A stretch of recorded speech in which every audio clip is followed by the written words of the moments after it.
Assalamualaikum warahmatullahi wabarakatuh. Innal hamdalillah nahmaduhu wa nasta'inuhu wa nastaghfiruh wa na'udzu billahi min syururi anfusina wa min sayyiati a'malina may yahdihillahu fala mudhillalah wa may yudlil fala hadiyalah. Asyhadu an la ilaha illallah wahdahu la syarikalah wa asyhadu anna Muhammadan abduhu wa rasuluh. Allahumma sholli ala Muhammad wa ala ali Muhammad. Allahu ta'ala fi kitabihil karim wa basyiril ladzina amanu wa amilus sholihati anna lahum jannatin tajri min tahtihal anhar. Amma ba'du. Bapak Ibu, saudara-saudara jamaah salat subuh yang saya hormati dan semoga senantiasa dirahmati Allah. Mengawali tausiah pagi hari ini, marilah kita panjatkan syukur kepada Allah Subhanahu wa taala atas segala limpahan rahmat dan karunia-Nya, wabil khusus rahmat iman, Islam dan sehat, sehingga kita bisa melangkahkan kaki kita ke masjid ini dengan ringan. Selanjutnya salawat serta salam kita haturkan pada junjungan baginda Rasulullah Sallallahu Alaihi Wasallam yang selalu kita nantikan syafaatnya pada yaumul kiamah. Bapak Ibu jamaah yang dirahmati Allah, pada ayat yang saya sebutkan tadi, Al-Baqarah 25, itu dibaca kemarin pada saat maghrib oleh Pak Ustadz Murdianto. Wa basyiril ladzina amanu, berikanlah kabar gembira kepada orang yang beriman. Wa amilus sholihah, dan orang yang berbuat baik. Annalahum, bagi mereka, jannatin tajri min tahtihal anhar, bagi mereka orang yang beriman dan berbuat baik tadi disediakan oleh Allah surga yang mengalir sungai-sungai di bawahnya. Jamaah yang dirahmati Allah, maka pada pagi hari ini yang ketika saya didhawuhi oleh Pak Ketua Takmir untuk menyampaikan kajian subuh, maka saya berpegang pada ayat itu. Saya akan menyampaikan berita gembira kepada panjenengan. Yang pertama adalah berita gembira yang berkaitan dengan dunia dulu. Yang kedua dengan berkaitan dengan akhirat. Kenapa dunia dulu? Karena ketika kita berdoa selalu menyebutkan adalah dunia dulu. Rabbana atina fid dunya hasanah wa fil akhirati hasanah. Karena akhirat itu akan kita capai dengan cara apa yang kita perbuat di dunia. Jadi dunia ini adalah tempat kita menanam, sehingga akhirat nanti adalah tempat kita menuai. Kabar yang pertama berkaitan dengan dunia Bapak Ibu, setelah nanti kajian subuh untuk tidak mundur dulu, karena ada sarapan bersama. Ini kamu ibu-ibu pun klutik-klutik noto. Berarti ini dunia. Sedangkan untuk yang akhirat, ya, bagi penjenengan yang tadi sebelum berangkat ke masjid ini, ketika mendengar suara azan, kemudian berwudu, sholat 2 rakaat, ya, yang dinamakan dengan sholat sunnah al-fajr, maka rokatan, sabda Nabi, rokatan, 2 rakaat al-fajri, 2 rakaat sholat fajr itu khairun, lebih baik, min, daripada al-dunya, lebih baik daripada dunia, wa ma fiha, daripada seisinya.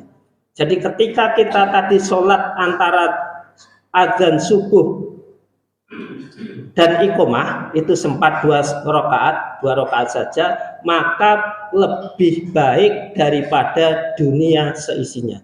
Entah itu dilaksanakan di rumah ataupun dilaksanakan di masjid. Ketika penjenengan di masjid, maka bisa merangkap niatnya dengan sholat tahiyatul masjid. Jadi tidak perlu sholat fajar kemudian salam sholat tahiyatul masjid terus fajar, maka cukup dengan dua niat untuk 2 rakaat. Jadi setiap ibadah sunnah itu bisa digabungkan. Contoh yang lagi ketika misalkan panjenengan puasa Syawal, maka puasa Syawal yang dipaskan hari Senin dan Kamis, maka bisa sekaligus niat puasa sunnah Senin Kamis. Begitu kata para guru kami.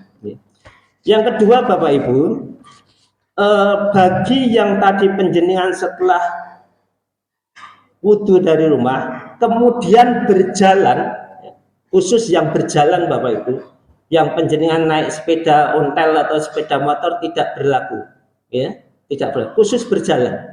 Dan ini waktunya juga khusus. Saya bacakan hadisnya, ya.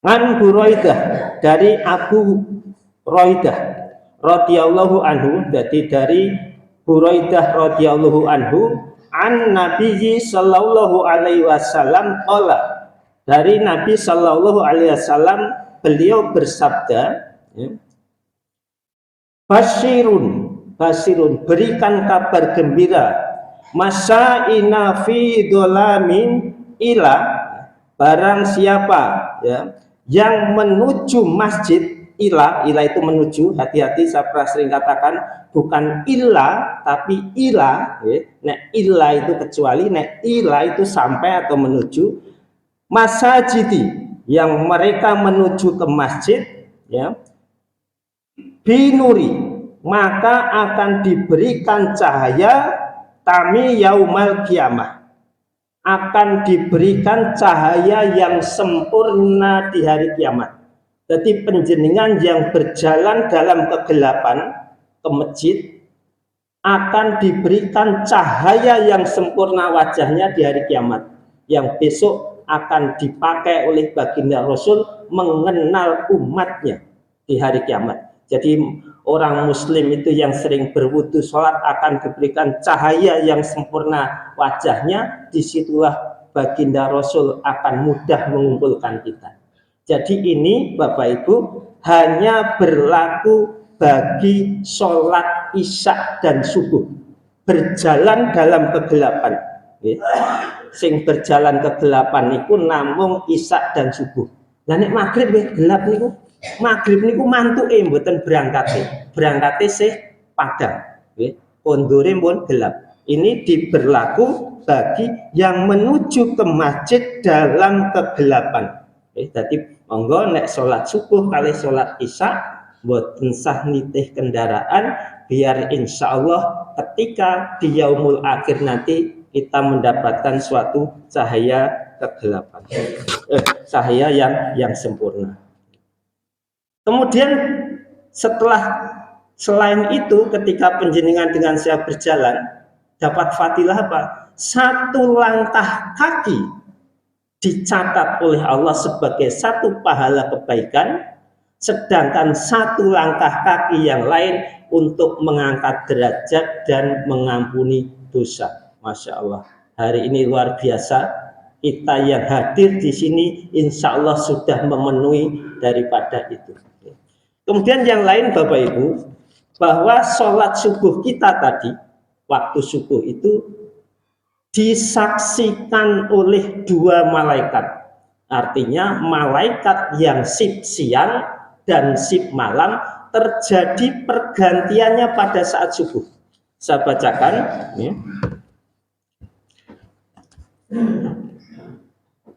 Dari firman Allah di dalam surat Al-Isra, penggalannya, wa Qur'anal fajri, dan laksanakan pula sholat subuh.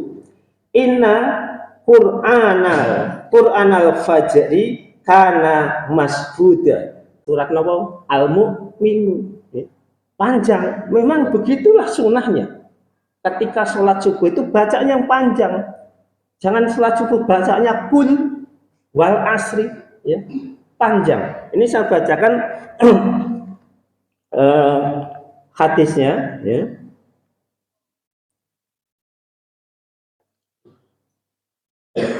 Karena Rasulullah sallallahu alaihi wasallam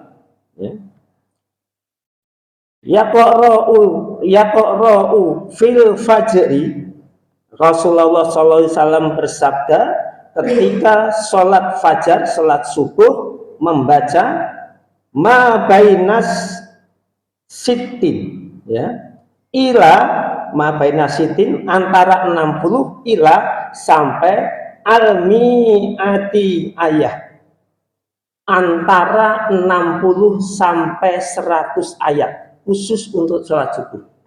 Nah, sholat subuh yang 60 sampai 100 nek kula pendet setengah mawon 30 ayat itu rata-rata adalah juz amma yang paling akhir. Wal fajr niku 30-an. Abasa 30-an, ya. Jadi memang begitu disunahkan. Ketika kita ngambil surat-surat Al-Baqarah, Ali Imran, minimal 1 halaman. Seperti Pak Mur itu kalau kita simak bacaannya adalah 1 halaman, 1 rakaat. Ya. Karena memang anjurannya demikian. Bahkan di dalam surat, di dalam hari khusus, hari Jumat, ini saya bacakan. Karena Rasulullah sallallahu alaihi wasallam yaqra'u fi sholatil fajri, ya. Rasulullah sallallahu alaihi wasallam ketika sholat subuh membaca yaumal jumu'ati, ketika hari Jumat, tanzilu wahal ata alal insan, membaca surat Al-Insan. Surat Al-Insan itu 2 halaman. Ya. Maka mohon maaf ketika sholat subuh imamnya membaca yang panjang, memang itulah yang dianjurkan di dalam sabda Nabi. Ampun Rasulullah mergane sok-sok kula jenengan niku macane Quran nggih rong pati bener, nek imame maca bener dengan durasi yang panjang, 1 huruf bacaan Al-Qur'an adalah 10 kebaikan. Maka kita mendengarkan pun itu termasuk pahala dari membaca Al-Quran, karena bacaan imam adalah mewakili bacaan makmum, menanggung bacaan makmum. Ya, saya ulang, imam itu menanggung bacaan makmum. Maka pilihlah yang Iqra'ul Quran, bacaan Qurannya adalah yang terbaik, ya. Makanya sing imam niku mboten baik bacaannya membatalkan sholat. Saya ulangi, yang batal adalah orang-orang yang bacaannya lebih fasih. Bapak Ibu jamaah rahimakumullah, kadosipun kok klunding-klundinge mun mengawe-ngawe, sangat tidak bijak kalau saya terlalu lama. Maka semoga secercah apa yang saya sampaikan pada pagi hari ini tetap menjadikan kita semangat dan istiqomah, wabil khusus untuk menegakkan sholat subuh. Karena apa? Fadilah daripada sholat subuh malah dari gua wacane ini, ya. Bagi orang yang melaksanakan sholat subuh, ini saya bacakan fadilahnya. Man sholat isya'i fi jamaati, karena sholat subuh itu kaitannya dengan sholat isya. Man, barang siapa sholat isya'i fi jamaah, barang siapa yang melaksanakan sholat isya berjamaah, fakana ma qoma nisfan laili, ya, maka seolah-olah telah melaksanakan sholat separuh malam. Jadi sinten sing sholat jamaah isya maka seperti sholat setengah malam. Kula kinten dereng enten sing sholat setengah malam. Waman sholat subhi, barang siapa yang sholat subuh fi jamaati, dengan berjamaah seperti pagi tadi, fakanama sholat laila kullahu, maka seperti dia melaksanakan sholat semalam suntuk, ya. Jadi pahala sebelum subuh niku seperti dunia seisinya, subuh kados dene sholat semalam suntuk. Insya Allah kadosipun kula derengan tentu jenengan dengan saya yang sholat semalam suntuk. Semoga sekali lagi apa yang saya sampaikan tetap menjadikan semangat kita untuk menggapai ridho Allah. Wabil khusus sholat subuh kita jaga berjamaah. Begitulah besarnya pahala dari Allah Subhanahu wa Ta'ala. Ada kurang yang mohon dimaafkan, ada betulnya al-haqqu mirabbika, benar dari Allah Subhanahu wa Ta'ala. Akhirul kalam, wassalamualaikum warahmatullahi wabarakatuh.